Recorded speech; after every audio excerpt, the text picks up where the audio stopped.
So it's a pretty well-known fact that Steven Stone is basically the golden child. I mean, heck, he's friends with all the gym leaders, he's the heir to the Devon Corporation, he's champion, he helps the player character all the time. There is literally no reason for us to suspect him. I mean, heck, I could bust this theory right now without watching any of the video and going to the comment sections by saying, hey, he battled Team Magma in Pokemon Emerald.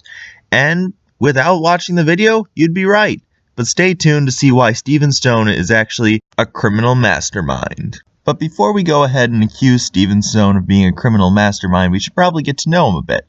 So for starters, Steven Stone is the son of Mr. Stone, the head of the Devon Corporation. That much should be apparent.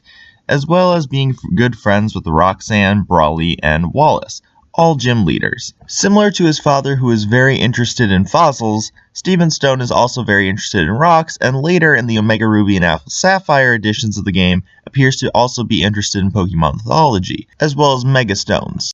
Additionally, you get to see him give out several items to the character, such as the scope that allows you to see Kekelion, among many other things. And yes, I know I probably butchered the word Kekelion. So where does the guy who gives you Mega Latios or Latios, respectively, become suspicious? Well, let's take a look at Team Magma. Led by Maxie, along with the help of 3 admins, he has the goal of expanding the landmass for people in Pokemon in the original Ruby, Sapphire, and Emerald games. Later in Omega Ruby and Alpha Sapphire, we learn that they have the new expanded goals that make more sense but are nonetheless still idiotic, in which Maxie wants to expand land for the purpose of human use and growth of civilization, in addition to also pursuing Mega Stones and the much more powerful primal forms. In order to accomplish these goals, Team Magma goes ahead and tries to take a meteorite by kidnapping some professor and using some elaborate plan that which really hasn't been totally explained. They somehow end up trying to set off a volcano with a meteorite shard, and then they steal a submarine to go find Groudon at the floor of the ocean, because apparently that's where Groudon lives.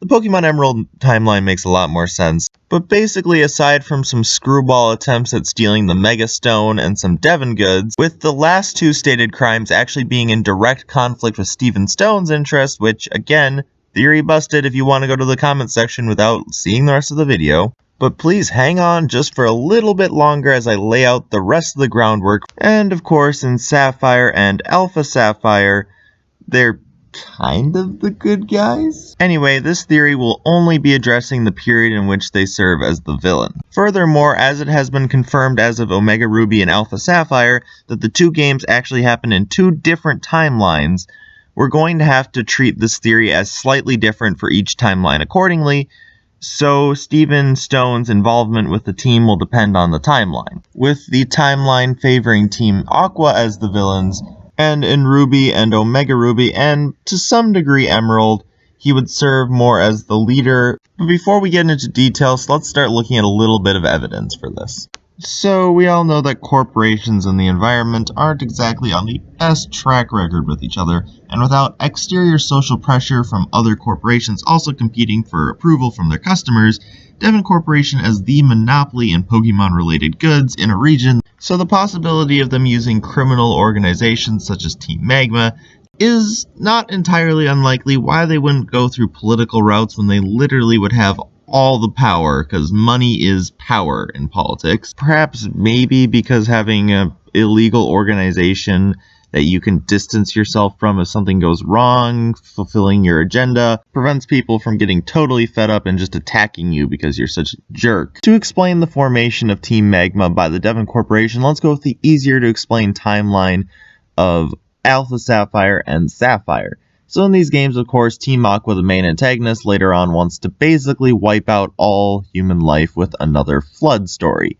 Obviously, the Devon Corporation does not want this to happen, so seeing this organization and having a son who's possibly into this type of mythology and believes it a distinct possibility since, hey, you already have Pokemon that can summon rains, he goes ahead and gets a team together and says, hey, we're going to stop this, and Team Magma is formed as an organization that has no knowledge in type matchups, but nonetheless wants to stop the evil Team Aqua. And that's the reason for doing it, and that's a fair reason. I can totally see that happening. With how important stones are to this entire storyline with the orbs and the megastones, and yes, the meteorite, having someone like Stephen Stone, who we know has an extensive knowledge of stones and whatnot, including owning a megastone himself, would be the perfect man who is also a top combatant as the top trainer even when he isn't the champion in Pokemon Emerald. It would make sense for him to lead them in their search for the stones in order to disrupt the plans of Team Aqua, their opponents, as well as getting them megastones so that in combat they would have an advantage. So with their motivation to help expand human civilization and support the human interest, so to speak, being possible corporation-influenced ideas, but where do they break away from Stephen Stone and the Devon Corporation? In Pokemon Emerald, we get a clear idea of how this would happen. Throughout early game Pokemon Emerald, the only thing that really does is, well, nothing. They don't do anything that gets on Stephen Stone's nerves until it comes down to the robbery of rocket fuel at the Moss Deep Space Center. In the robbery of the rocket fuel, Stephen Stone, quote, says, "Is this really necessary?" He says, "Is this necessary?" Notice that he does not have an issue with the fact that they're 1, stealing, 2, they want to awaken Groundon and have a giant fight that could destroy the world. Yes, he does state some issues with that later, but that is around the time when the fight is actually happening and everyone realizes, even Maxie and Archie themselves, realize that, oh shoot, this was a bad idea. No, his issue lies in the necessity. He's chiding them like a leader would a subordinate.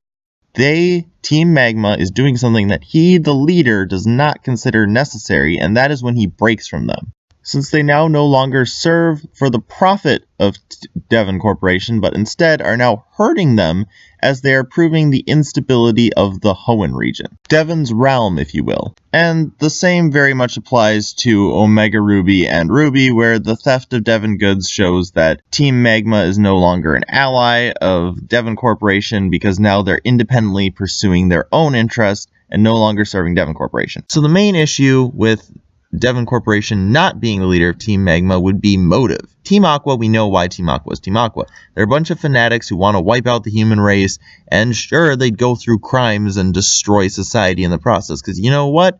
They don't care. They just want to get rid of humans, so what do they care if their thefts cause issues for other people? Team Magma is not the type of team that forms organically. You're not going to have a group of people get together and say, let's help big corporations by fighting the environment.